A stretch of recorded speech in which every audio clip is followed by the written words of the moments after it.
Aktori Genzenelaj, ndryshe nga artistët e tjerë, ka qëndruar i thjesht edhe kur ka prekur majat e suksesit.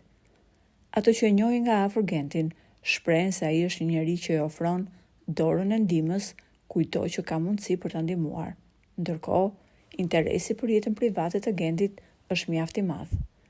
Ai është baba i 2 fëmijëve, i një vajze dhe një djali, ndërkohë që për bashkëshorten shprehet se është më e fatë që ka një njeri aq të mirëkuptueshëm në krahët e tij.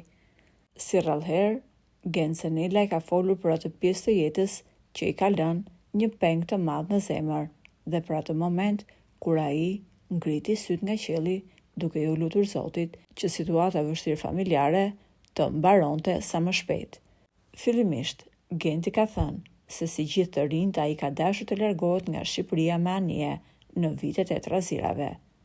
Aktori u shpreh se kur mamaja ime e kuptoi që unë doja të largohesha me anije nga Shqipëria, erdhi tek unë, më përqafoi fort dhe më tha: "Bir, ku do na lësh vetëm? Të lutem, mos ik, unë nuk mund ta përballoj dot largimin tënd." Ai përqafimi i mamit dhe lotët e saj më bën që të mos largohem nga Shqipëria.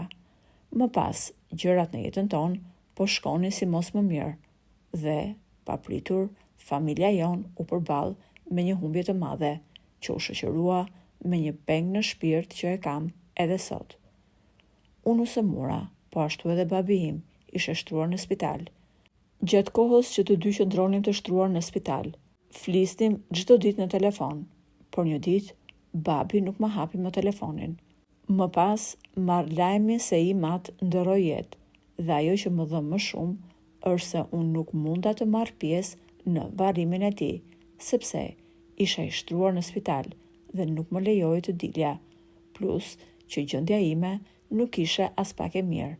Fakti që nuk mora pjesë në funeralin e Etimeti më ka mbetur peng i madh. Po ashtu, vëllai im që jeton në Suedi nuk mundi të vinte, sepse në atë kohë aeroportet ishin mbyllur dhe nuk lejoheshin fluturimet. Ngrita syt lart dhe thash: "O Zot, i jepi forcë mamit, sepse nuk mund të jemi pranë saj në këto momente." Kjo ka qenë pjesa më e vështirë e jetës time, është shprehur aktori, i cili ka dhënë një mesazh për të rinjt që t'i tregojnë dashuri prindërve çdo ditë të jetës së tyre.